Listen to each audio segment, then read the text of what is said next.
살아계신 하나님 아버지 감사합니다.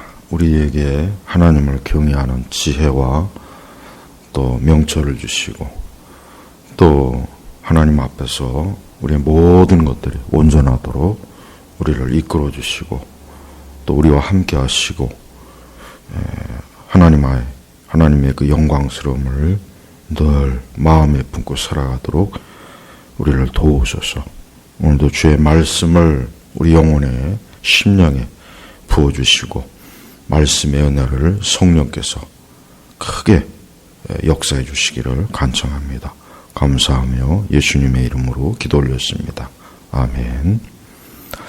자, 열왕기상 3장 오늘 9절에 보면은 이런 말씀이 있습니다. 열왕기상 3장 9절 여호와께서 주님의 종에게 지혜로운 마음을 주셔서 주님의 백성을 재판하고 선악을 잘 분별할 수 있게 하소서.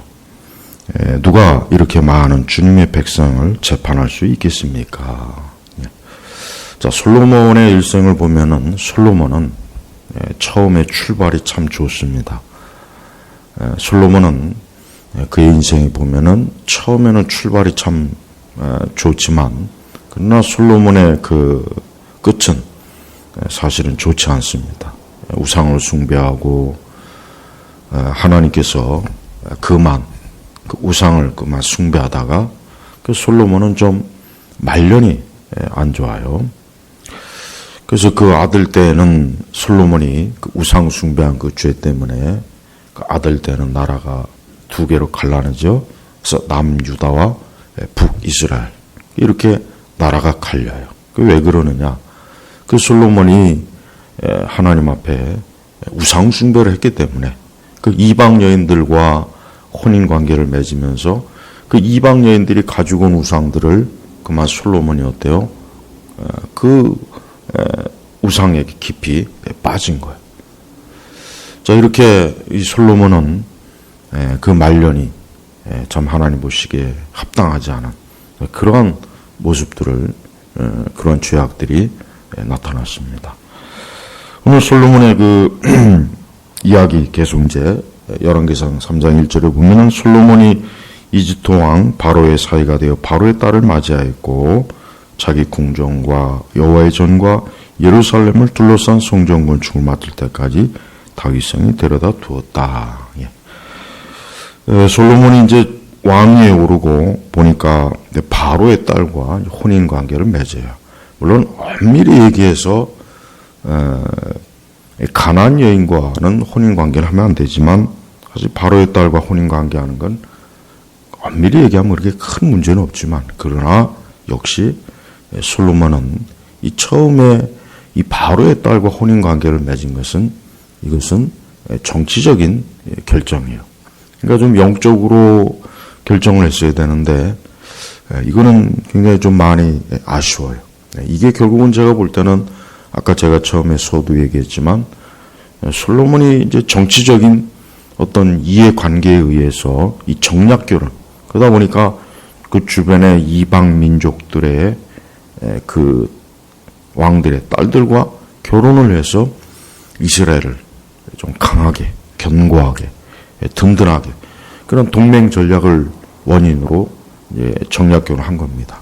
근데 그게 결국은 솔로몬에게 있어서 큰 영적으로 신앙적으로 걸림돌이 되었고 그로 인해서 결국은 솔로몬은 자신의 통치하는 나라가 그 아들 대에서 두 쪽으로 갈리고 자기 자신은 참 처음에 그 화려한 출발에 비해서 그 마지막의 모습은 굉장히 허무하게 끝난 거예요.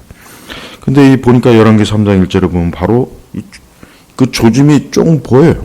그래서 바로의 딸을 맞이하였고, 우리는 우리의 아들과 딸들이 절대로 이방인들과 즉 불신자들이나 또 천주교인들이나 또 이방 종교를 믿는 그러한 자들과 짝을 맺도록 하지 않아야 됩니다. 그건 하나님께서 우리에게 아주 강하게 요구하시는 거예요. 그래서 한 집안에 이방 종교를 가지고 있는 혹 그러한 혼인 관계를 맺어서 이방 종교, 온갖 잡다한 이방 종교가 얼마나 많습니까? 그러한 이방 종교를 또 하나님 믿지 않는 불신자를 그러한 결혼 관계로 끌어들이면 그것은 굉장한 참 하나님의 진노와 또 책망과 그로 인해서 겪는 많은 어려운 일들이 무수하게 많다는 것, 그걸 꼭 명심해야 됩니다. 그러므로 우리는 우리의 자녀들이 하나님을 경외하고 하나님을 사랑하고 또 하나님을 존중하는 그러한 사람과 결혼을 하도록 항상 기도하고 또 마땅히 그렇게 아이들에게 또 가르쳐야 되는 겁니다. 솔로몬은 처음에 왕의 자리에 올랐을 때 아마도 솔로몬은 그 바로 애굽의 바로가 이제 강한 정치적인 그 동맹을 맺으려고 이제 바로의 딸과 이제 결혼한 것입니다. 이것은 좀 영적으로 대단히 솔로몬이 잘못했다고 그렇게 보아집니다. 그리고 2절에 보면은 이 이스라엘 백성들은 우리가 이제 알다시피 구약에서 이스라엘 백성들은 광야에 있을 때 이 성막 그리고 이제 아직은 성전이 지어지지 않았죠. 그래서 다윗은 항상 이 성막 중심으로 하나님께 예배하고 그러니까 하나님께 제사하고 그렇게 했는데 솔로몬은 여전히 3절에 보니까 산당들에서 제사를 드리는 거예요. 근데 이 구약의 역사를 보면 이 산당이 뭐냐면 결국은 우상 숭배를 하게 되는 그런 장소가 돼버려요. 그러니까 다윗과 같이 성막 아니면 나중에 이제 솔로몬의 성전이 지어지면 이제 그 성전이 이스라엘의 중심이 되면 되는데 이스라엘의 그 역사를 두고두고 보면은 이 산당이 결국은 우상 숭배를 하게 되는 그 요인이 돼버린 거예요. 그래서 3절에도 보면은 솔로몬이 여호와를 사랑하여 그의 아버지 다윗의 규례대로 행하였으나 그러니까 솔로몬이 하나님을 사랑해서 하나님의 말씀대로 하나님의 뜻을 쫓기긴 했지만 여전히 산당들에서 제사를 드리며 분향하였다. 그러니까 이 산당에서 하지 말고 이 성막을 중심으로 솔로몬이 정말 하나님께 나왔더라면 더 좋았을 텐데 역시 이것도 좀 아쉬워요. 그러니까 이 솔로몬을 보면은 물론 여러 가지 면에서 솔로몬이 하나님의 지혜가 있고 또 하나님을 사랑하고 또 하나님과 참 좋은 그런 신앙의 관계를 가졌지만 그러나 이 솔로몬에게 있어서도 부족함이 보여요. 뭡니까? 아까도 얘기했지만 이방 여인을 아내로 맞이하고 또 이 산당들에서 제사를 하고 이런 것들이 결국은 나중에 솔로몬의 인생이 어때요? 걸림돌이 되는 거예요. 걸림돌. 우리가 인생을 살면서 우리가 하나님 앞에 우리 자신이 걸림돌이 되는 그러한 것들을 우리가 끌어들이면 안 돼.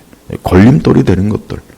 내가 하나님과 나 사이에 걸림돌이 되는 게 있어요. 걸림돌. 그게 무엇이든지 뭔가 있어요.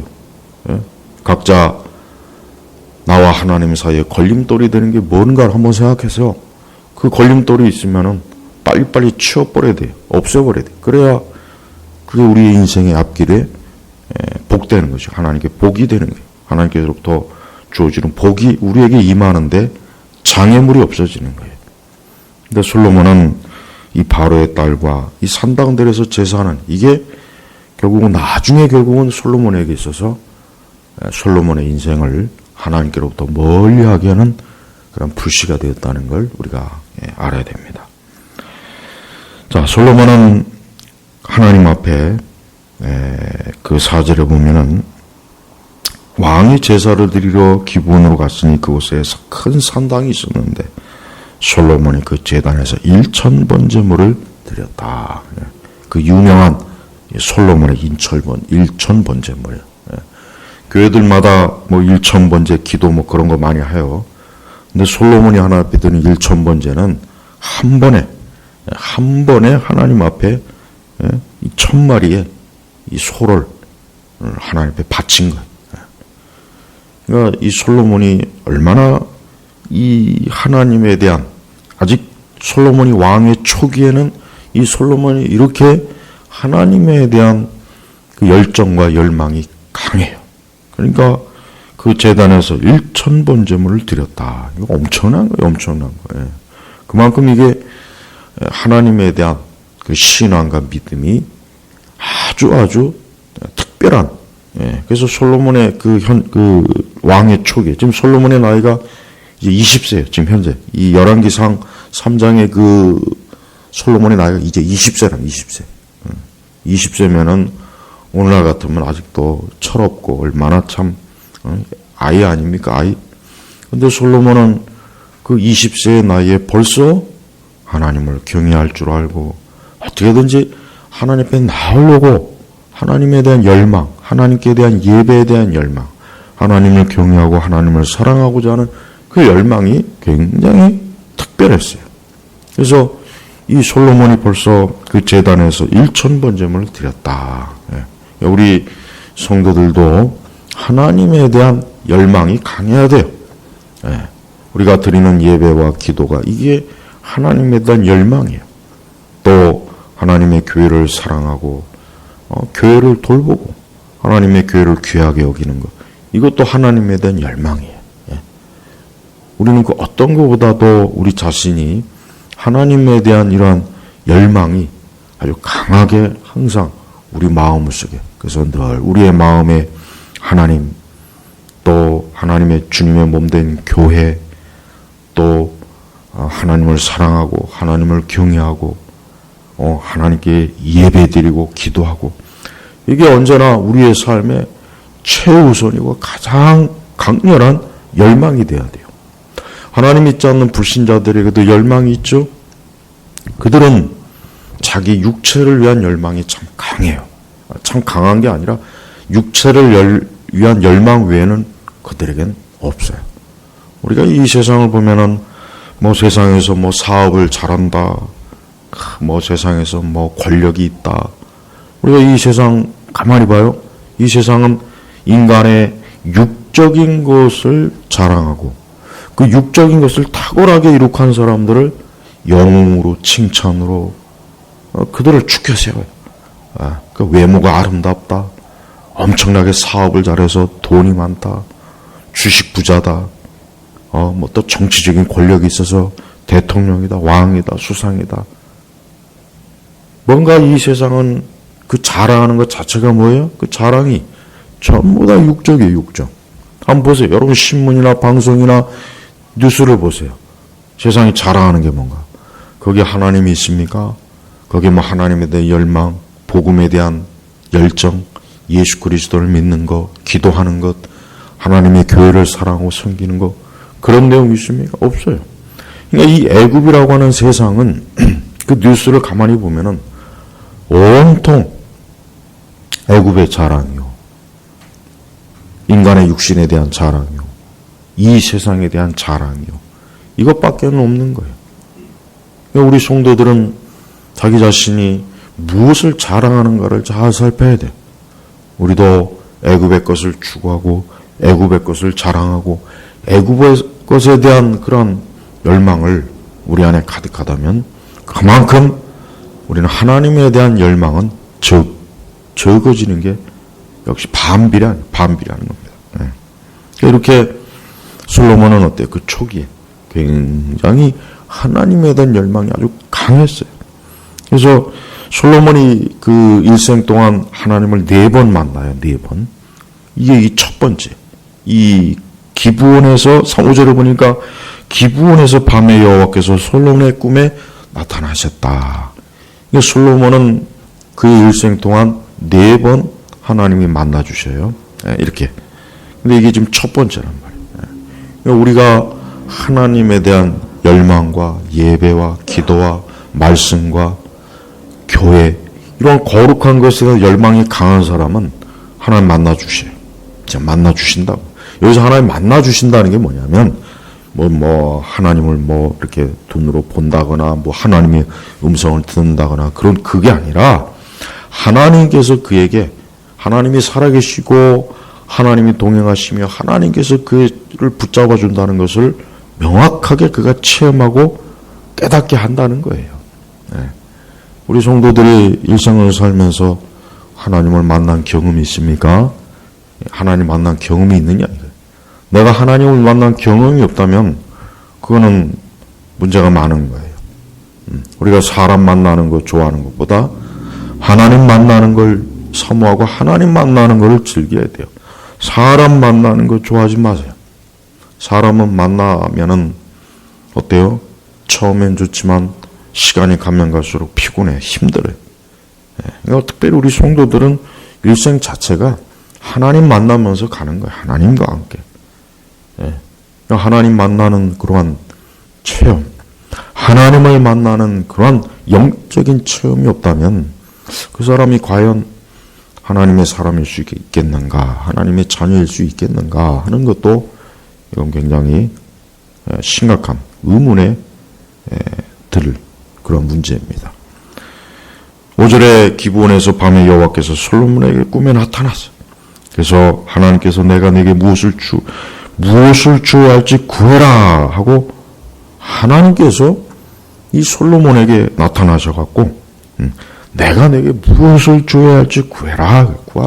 이 얼마나 놀라운 거예요. 하나님께서는 그 능력과 그 지혜가 한이 없죠. 끝이 없어요. 모자람이 없어요. 우리가 헤아릴 수 없어요. 무한하신 분. 근데 그 하나님께서 솔로몬에게 나타나셔갖고 내가 내게 뭘 줄까? 뭘 줄지 네가 원하는 대로 다 구하라. 이런 뜻이에요. 그러니까 하나님께 이 솔로몬이 하나님께 1,000번제를 드린 게 얼마나 이게 하나님을 기쁘게 한 거예요. 그러니까 우리 성도들이 하나님께 드리는 예배가 얼마나 중요한지 알아야 돼요. 예배를 소홀히 하면 안 돼요. 하나님께 드리는 예배를 귀하게 여기니까 여기서 1,000번제는 신약의 관점에서는 예배란 말이에요. 예배. 오늘날 우리가 번제 드릴 필요는 없어요.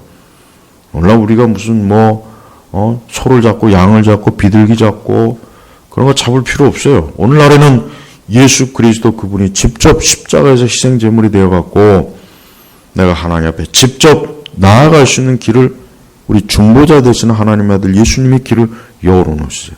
그게 뭡니까? 예배. 그러니까 예배가 엄청나게 중요한 거예요. 예배를 소홀히 하면 안 돼. 예배를 소홀히 하는 사람은 애초부터 그 사람은 긁는 사람. 애초부터 긁는 거예요. 그리스도인, 성도, 신자. 근데 예배를 소홀히 한다. 그거는 애초부터 아예 그거는 출발 자체가 잘못된 거예요. 그러니까 성도는 항상 예배 드려야 돼요. 교회에서 드리는 예배, 가정에서 드리는 가정 예배, 가족들과 함께 또 자기 홀로라도. 그러니까 예배를 드릴 때 하나님이 거기에 임재하시고 거기에 역사하시고 그 예배를 드리는 사람은 하나님 축복하시죠. 이거 명확해요. 하나님께 예배를 드리는 사람을 하나님이 기뻐하시고 그를 붙잡으시고 그와 함께 하시고 그와 동행하시고 그의 인생의 앞날을 축복하셔요. 왜? 하나님께 예배를 드리니까. 하나님 앞에 나오니까. 지금 솔로몬 보십시오. 이제 왕이 되었어요. 사실 처음에 왕이 됐으면 할 것도 많지 않겠어요? 큰 파티를 한다든가 대규모 무슨 축하 퍼레이드를 한다든가 아니면 무슨 자기의 권세를 드러내려고 전쟁을 한다든가 뭔가 자기를 좀 드러내고자 하는, 과시하고자 하는, 자기가 왕이 됐으니까 자기가 좀 뭔가 좀 화려하게 좀 데뷔를 하고 싶지 않겠어요? 근데 솔로몬은 그게 아니에요. 하나님께 예배를 드린 거예요. 하나님 앞에 나아 겸손하게 무릎을 꿇고 하나님께 기도하는 것부터 시작한 거예요. 인생의 출발은 바로 이래야 되는 거예요. 많은 젊은이들이, 많은 사람들이 자신의 인생의 출발을 하나님께 기도하고 예배로 시작하지 않고 그저 자기의 헛된 지식과 자기의 능력과 자기의 뭔가를 드러내는 것으로 시작하는 사람들은 그의 인생은 아무런 빛이 없어요. 빛이. 가면 갈수록 어둠이요. 예. 미국의 대통령들이 취임할 때 성경을 손에 올려놓고 목사들이 기도하죠. 목회자들이. 얼마나 좋은 전통입니까? 예. 그거는 참 좋은 전통이에요. 물론 지금에서야 그것이 뭐 형식적일 수는 있겠지만, 그러나 적어도 우리는 하나님께 먼저 우리의 권력, 우리의 통치자, 하나님 말씀과 기도를 함께 한다. 그러니까 여러분, 미국이 세계 최강인 게 다 이유가 있는 거예요. 다 이유가 있는 거예요. 전 세계 어느 나라가 통치자가 취임할 때 성경을 손에 올려놓고 목사가 기도하는 그런 나라가 세상에 어디 있습니까? 지금도 그런 전통을 유지한다는 게 얼마나 이게 귀합니까? 네. 하나님과 함께하지 않는, 예배하지 않는 인생은 아무짝에도 쓸모가 없어요. 그의 인생은 허무해요. 그가 많은 걸 이뤄도 다 잃을 겁니다. 그의 삶은 가면 갈수록 어둠이요, 저주요, 재앙이요, 온갖 그를 괴롭히는 것들이 점점 더 많아질 거예요. 왜? 하나님과 함께 하지 않으니까. 또한 하나님께 예배를 드리지 않고 우상에게 예배를 드리는 사람들이 있어요. 절에 가는 사람, 무당 찾아가는 사람, 점쟁이 찾아가는 사람, 사주팔자 보는 사람, 온갖 사이비, 이단, 통일교, 뭐 여호와의 증인, 몰명교, 뭐 대순진리, 뭐 증산도. 여러분 보세요. 이 땅에 있는 수많은 인생들이 살아계신 하나님에게 가서 예배를 드리고 그분의 교회를 섬기고 교회를 나가야 되는데, 허망한 마귀와 사단에 속한 거기에 가서 예배를 드리고 있어요. 거기에 가서. 그러니까 그들의 인생이 어떻게 되겠습니까? 망조가 되는 거예요. 망조가 되는 거예요. 그러니까 우리는 우리의 인생을 하나님과 함께하는 그런 인생으로 살면은 하나님께서 그를 붙잡아줘요. 그래서 솔로몬의 초기와 그의 중기는 굉장히 강해요. 강해. 왜 그러냐? 그가 계속 어쨌든 하나님께 예배를 드리고 하나님께 기도하니까 하나님이 그를 붙잡아 주는 거예요. 그런데 그가 하나님을 떠나고 우상에게 예배하는 그 순간 그의 인생은 어때요? 막이 내려요. 초라해지는 거예요. 그러니까 우리 성도들은 평생토록 하나님 경외하고 하나님께 예배드리고, 이게 하나님께 예배하는 것 자체가 내 인생의 복이 되는 거예요. 그러니까 하나님께 예배를 드리러 오는 그 발걸음은 아름다운 발걸음이고 축복의 발걸음이고 평안의 발걸음이고 행복의 발걸음이고 소망이요, 위로요, 그것만큼 좋은 게 없어요. 행여라도 예배 드리는 것을 지루해하거나 예배 드리는 게 힘들다, 예배 드리는 게 귀찮다, 예배 좀 안 드리면 안 되나, 그런 생각은 정말 한번 진지하게, 정말 그렇게 했을 때 자신의 인생과 자신의 영원한 죽음 이후에 그게 과연 얼마나 그게 그에게 유익이 되는지 한번 계산을 해봐요. 한번 계산을 해보란 말이에요. 내가 하나님께 예배를 드리기 위해서 시간을 내고 물질을 드리고, 내가 하나님께 예배를 드리기 위해서 내가 힘을 쓰고 노력을 하고, 그게 얼마나 하나님이 기뻐하는 거예요. 여러분 지금 그 제단에 1,000번제물을 드려요. 1,000번제. 황소를 1,000마리를 하나님 앞에 드린다는 게 이게 적은 겁니까? 엄청난 거예요. 이걸 준비하기 위해서 솔로몬이 얼마나 많은 자원들을 다 쏟아붓지 않겠어요. 그 하나님 기뻐하는 거예요. 우리가 하나님께 예배 드리기 위해서 시간을 내고, 또 하나님께 예배 드리려면 좀 힘도 들죠. 힘도 들고 노력도 해야 되고 열심도 내야 되고 다른 일도 제껴놔야 되고, 또 예배 드리려고 또 하면은 또 뭐 시험도 오고, 뭐 주변에 또 뭐 사람들이 막 또 회방도 하고, 또 가족 중에 믿지 않는 자들이 또 뭐 막 또 그러고 힘들어요. 예배 드리는 게 쉬운 게 아니에요.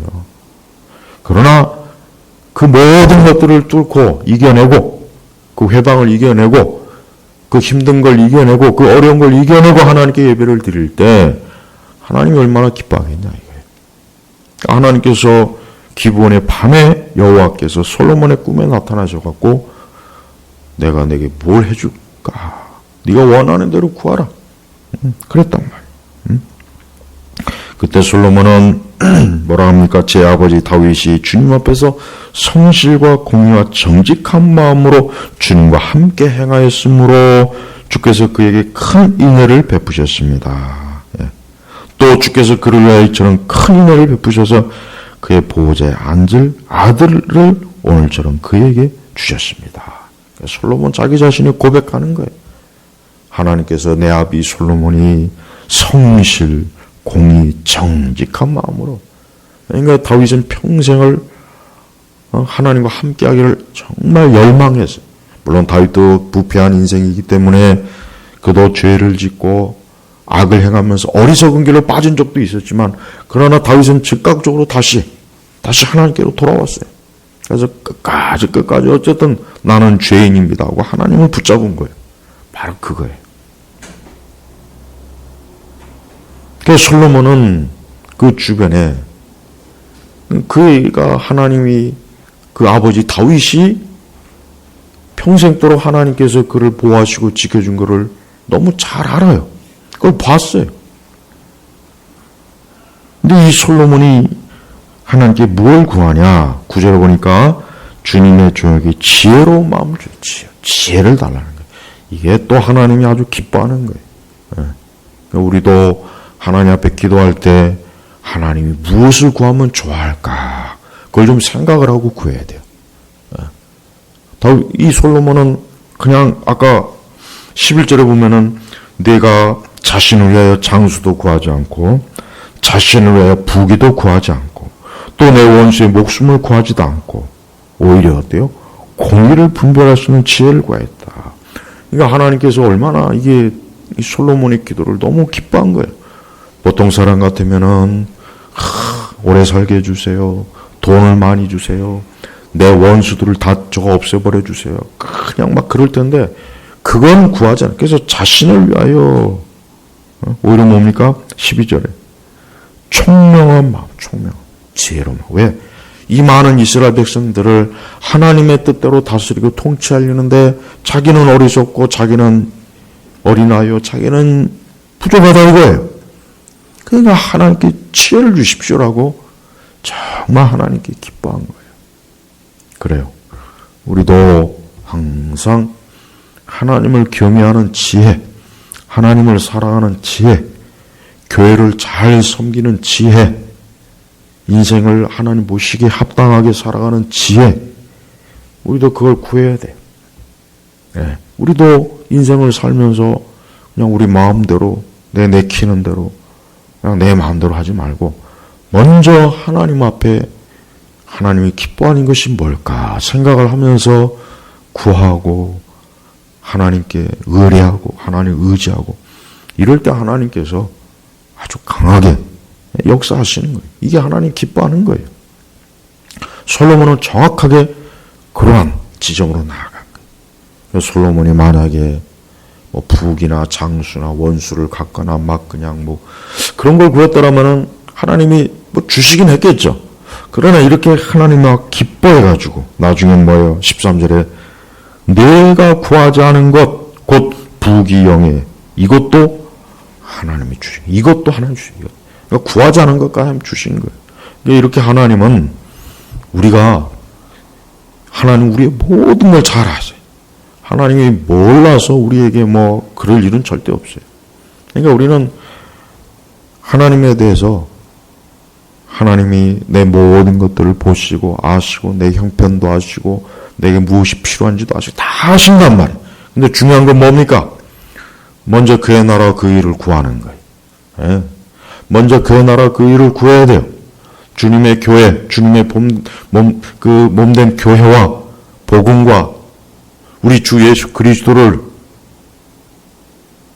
우리 주 예수님을 사랑하는 것, 우리 주 예수님을 위해서 사는 것, 우리 주 예수님을 정성껏 섬기는 것, 우리 주 예수님께서 기뻐하시는 것, 그걸 먼저 열심히 하란 말이에요. 열심히. 예. 그럴 때 하나님이 도우시고 하나님이 기뻐해서 정말 우리가 생각지도 못한 것까지도 하나님이 풍성하게 베푸시는 하나님이에요. 또한 여기서 궁극적으로 지혜는 뭡니까? 이 총명한 마음은 뭡니까? 예수 그리스도예요. 그 영적으로 솔로몬은 예수 그리스도를 구한 거예요. 주여 하나님 아버지, 내가 하나님의 아들 주 예수 그리스도를 나에게 주옵소서. 사실 이게 가장 핵심적인 의미. 우리 성도들은 평생을 살면서 항상 지혜의 근원이 되신 예수님을 구하고 예수님과 함께하고 예수님과 동행해야 돼요. 또한 솔로몬은 역시 그래요. 현실적으로 이제 자기가 왕이 올랐어요. 그 아버지 다윗은 얼마나 위대한, 정말 위대하죠. 그러니까 다윗이, 그 솔로몬이 생각하기에 자기 아버지 다윗만큼 자기는 다스릴 지혜가 없는 거예요. 그럴 만한 자질이 없다는 걸 자기가 너무 잘 아니까 주여 하나님 아버지 나에게 지혜를 주십시오. 나도 내 아버지 다윗과 같이 이 주의 백성들을 통치해야 되는데 나는 그게 없습니다 하고 하나님 앞에 그냥 정직하게 있는 그대로 구한 거예요. 그러니까 우리도 인생을 살면서 항상 어떤 일이 부딪히고 어떤 일이 생길 때 하나님께 지혜를 구하세요. 기도로. 그냥 막 충동적으로 막 그냥 일을 저지르지 말고 하나님이 뭘 기뻐할까? 하나님이 무엇을 원하실까? 하나님께서 어떻게 하기를 원하실까? 내 말과 내 행동과 내 처신, 이 모든 것들이 우리 예수 그리스도에게 합당한, 그리스도의 마음에 합당한, 우리 주 예수님이 보시기에 합당한, 우리 주님이 원하시는 그런 곳으로 가도록 그렇게 결정하고 그렇게 살도록 기도하는 거예요. 그래서 성도는 어떠한 일을 맞이했을 때 그 일을 그냥 충동적으로 처리하지 말고 뭐 자기 기분, 자기 내키는 대로 뭐 주변에서 뭐 이렇게 저렇게 막 뭐 사람들이 떠드는 소리에 귀를 기울이지 말고 말씀을 펴들고 잠잠히 주여 나에게 지혜를 주옵소서. 내가 어떻게 행하기를 원합니까? 어떻게 해야 되겠습니까? 그러니까 뭔가 좀 더 진지하게 하나님 앞에 나오는 그런 인생을 우리가 사는 거예요. 이게 참 중요합니다. 지금같이 이 세상은 어때요? 감각적이고 말초적이고 지금같이 이 세대는 충동적이고 감정적이고 뭔가 깊이 생각하고 뭔가 진지하게 판단하고 뭔가 바른 길을 찾고 하나님 보시기에 합당한 걸 그렇게 인생을 살기보다는 지금 사람들은 어떻습니까? 무조건 일을 저지르고 보잖아요. 무조건 일을 저지르고 나서 그 다음에 이제 생각하는 거예요. 예, 이미 물을 엎질러 놓고 그 다음 가서 이 물을 어떻게 하지? 지금 대부분의 사람들 어린아이나 청년이나 학생이나 노인들이나 다 그래. 옛날 사람들에 비해서 심지어는 뭐 20, 30년, 3, 40년 사람들에 비해서도 지금 사람들은 어때요? 지혜가 없어요. 삶에. 우리 성도들은 하나님의 지혜, 이 성경, 예수 그리스도의 말씀, 예수 그리스도의 계시, 우리 하나님의 아들 예수 그리스도의 계시의 말씀, 이 성경이 있어요. 그래서 우리 성도들은 특별히 잠언서를 좀 많이 읽으세요. 잠언서 좀 많이 읽으십시오. 잠언서에 보면은 우리가 말하는 것, 행동하는 것, 저신하는 것, 거기에 다 나와 있어요. 그러니까 우리가 기분 내키는 대로 그냥 내 혈기대로 내가 기분 나쁘고 내 생각, 내 충동대로 하지 말고 말씀에 어떻게 나와 있는가? 하나님 앞에 기도하고 지혜를 구하는 게 이게 하나님 기뻐하는 거예요. 솔로몬 보십시오. 이제 그 아버지 다윗으로부터 엄청나게 강한 나라를 물려받았어요. 근데 솔로몬이 어디 그냥 마구제비로 이제 내가 왕이 됐으니까 어디 한번 해보자 가지고 막 시작합니까? 아니요. 먼저 하나님 앞에 예배를 드리고 기도하면서 그의 왕위를 시작하더라. 이게 참 하나님이 기뻐한 거예요. 오늘 많은 성도들이 자기 인생을 좀 더 진지하고 성실하게 하나님 보시기에 합당하게 기도하고 지혜를 구하고 그냥 자기 마음대로 자기 멋대로 자기 되는 대로 그저 지혜 없고 어리석은 사람들의 조언을 받아갖고 이러고 저러고, 그래서 얼마나 많은 인생들이 교회를 다니는 사람들조차도 자기 스스로 자기의 삶이 무너진 일들이 많이 있습니다. 물론 우리는 연약합니다. 우리는 질그릇이에요. 그러니까 우리 자신이 질그릇이라는 존재를 깨닫고, 그러니까 더 매번 하나님 앞에 나와야 돼요. 넘어졌어도 하나님 앞에 나오고, 어떤 일이 있어도 우리가 살아계신 하나님 앞에 나올 때 하나님께서 우리의 모든 인생을 조정해 주셔요. 내가 좀 잘못하고 어리석었어도 다시 바른 길로 오도록 이끌어 주시고, 내가 또 잘하면 더 잘할 수 있도록 하나님 축복해 주세요. 그러니까 여러분, 여러분의 모든 인생사가 누구에게 있습니까? 하나님에게 있어요. 살아계신 하나님에게 있다고. 하나님에게. 하나님 외에 다른 데 있다는 생각은 눈꼽만 하지 마세요. 내 인생은 내 부모에게 있어, 친구에게 있어, 내 아내, 남편, 우리 직장 상사. 아니에요. 그건 다 헛개비. 그건 다 헛개비란 말. 거기는 아무 능력이 없어요. 그들도 숨이 끊어지면 그날로 끝이에요. 그러니까 오직 하나님을 의뢰하고 하나님을 신뢰할 때 그 인생이 복된 거예요.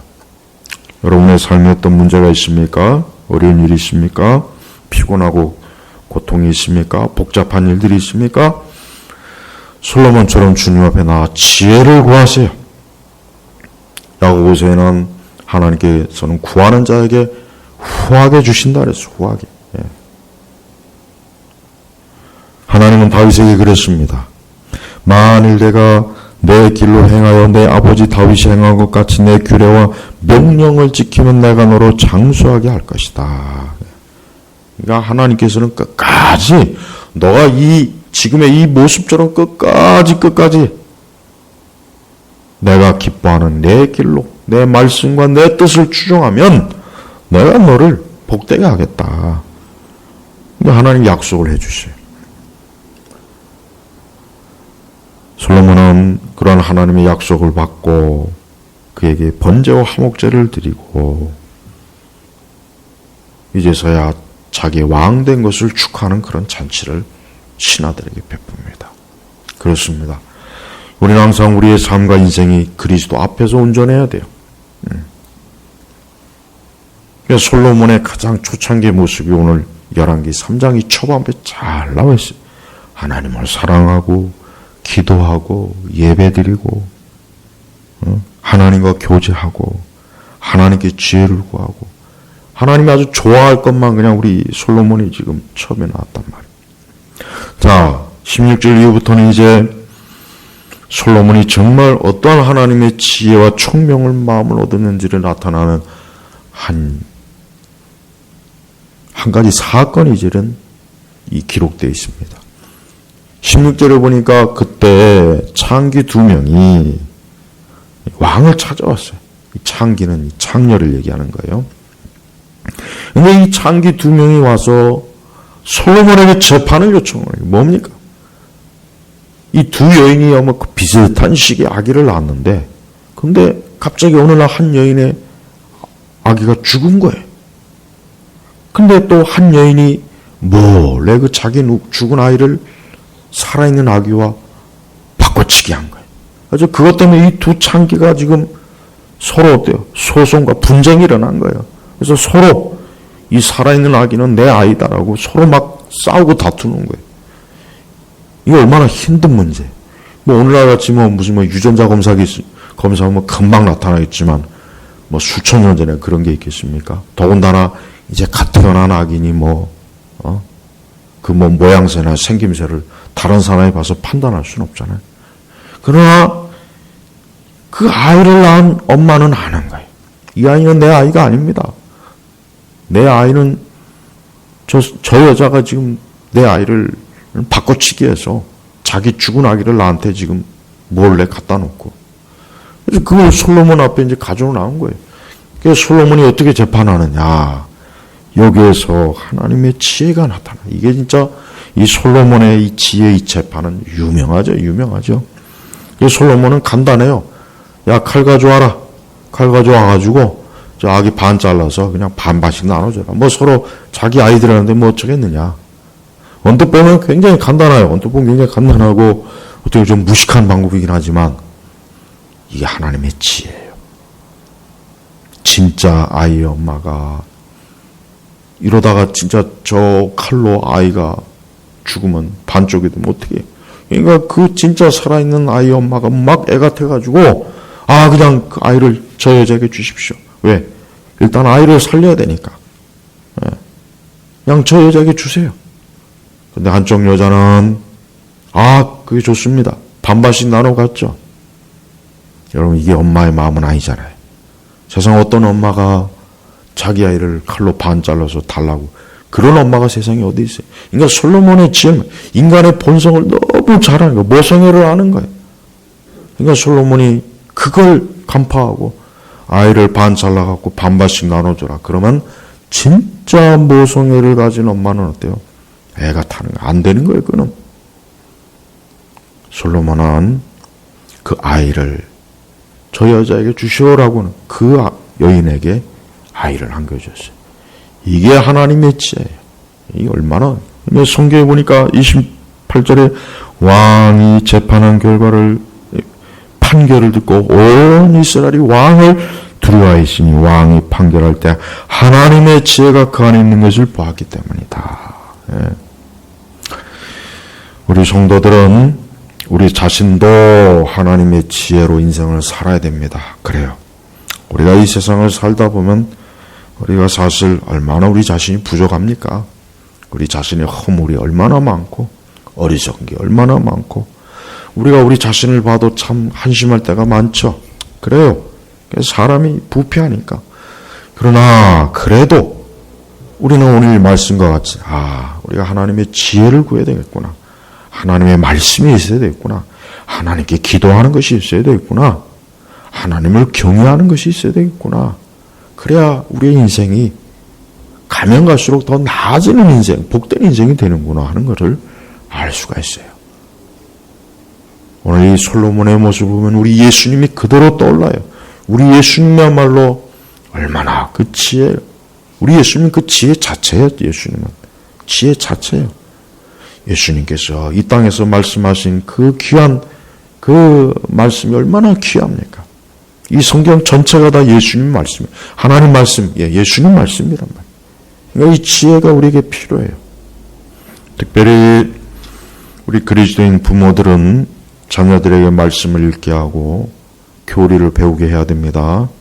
학교 공부, 세상 공부, 그저 세상에서 돈 벌, 그런 거에만 오늘 우리 시대 부모들이 거기에만 다 몰입하죠. 그러니까 오늘날 우리 시대 부모들이 보면은 진짜 자기 자녀들을 영원히 영생에 이르는 길로 예수 그리스도에게 나오게 하는 길이 아니라 그냥 잠깐 이 땅에서 잘 먹고 잘 살고 돈 벌고 거기에만 얼마나 많은 부모들이 자기 자녀를 위해서 엄청나게 돈을 쏟아붓죠. 좋은 학교, 좋은 교육, 좋아요. 할 수만 있으면 좋습니다. 그러나 하나님을 경외하지 않는 그 좋은 교육은 결국 그의 인생을 더 큰 파멸로 가게 한다는 걸 깨달아야 돼요. 하나님을 경외하지 않고 하나님께 예배하고 기도하지 않고 주님의 몸된 교회를 섬기고 사랑하지 않게 하는 이 세상의 교육과 지성과 철학과 경력과 화려함과 그 좋은 학교와 좋은 가문과 좋은 배경은 결국 그로 하여금 더 큰 인생의 고통과 재앙과 쓴맛을 보게 하고 결국은 그의 영혼이 멸망케 한다는 걸 여러분 알아야 된단 말이에요.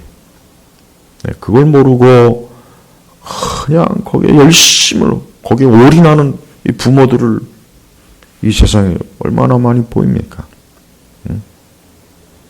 그런다고 해서 그 아이가 인생을 진짜 잘 사느냐? 혹 겉보기에 잘 살 수는 있겠죠. 그러나 그는 그 영혼이 죽어있고 텅 비고 허무한 인생으로 그의 인생은 파멸에 끝나는 거예요. 인간은 이 땅에서 삶의 전부가 아니에요. 인생은 여기가 전부가 아니에요. 오늘 여기서 70, 80년 사는 게 전부가 아닙니다. 여기서 좋은 거 먹고 마시고 옷 입고 즐기며 놀고 사업하고 일하는 게 전부가 아니에요. 하나님 앞에 서야 됩니다. 하나님 앞에 가야 됩니다. 오늘 내 가는 길이 결국 궁극적으로 어디에 가는지도 모르고 가는 수많은 인생들이 파멸의 길로 가고 있어요. 여러분은 지금 어디로 가고 있습니까? 어떠한 길로 가고 있습니까? 우리는 오늘 솔로몬의 이 좋은 모습을 본받아야 됩니다. 솔로몬의 이 좋은 처신을 우리 것이 되도록 해야 됩니다. 우리는 성경에 나타난 이 수많은 인물들 중에 그들의 좋은 것들을 우리 것으로 삼아야 돼. 그러나 그들의 나쁜 것은 우리가 본받지 않아야 되겠죠.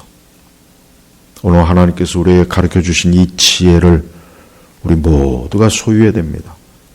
영원한 지혜, 영생의 지혜, 궁극적인 지혜, 이 땅에서 살아가는 일에 필요한 모든 일에 있어서 하나님의 지혜가 정말 우리에겐 필요합니다.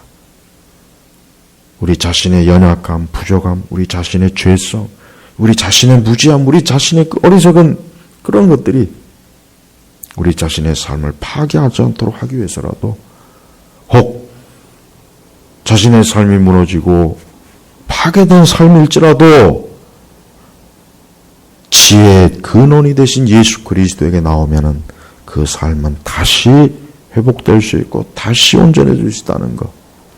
오늘 말씀을 듣는 모든 분들이 지혜의 근원이 되신 주 예수 그리스도를 바라보고 그분을 소유하고 그분 앞에 나오기를 간절히 주님의 이름으로 요청드립니다. 기도하겠습니다. 하나님 아버지 감사합니다. 오늘 열왕기상 3장의 말씀을 우리에게 주신 그 하나님의 그 뜻을 오늘 성령께서 깨닫게 하시고 성령께서 이 말씀을 통해서 우리에게 교훈하시고 우리에게 명령하시고 우리에게 책망하시는 모든 것들을 들을 수 있는 길을 성령께서 주시옵소서. 감사하며 예수님의 이름으로 기도 올렸습니다. 아멘.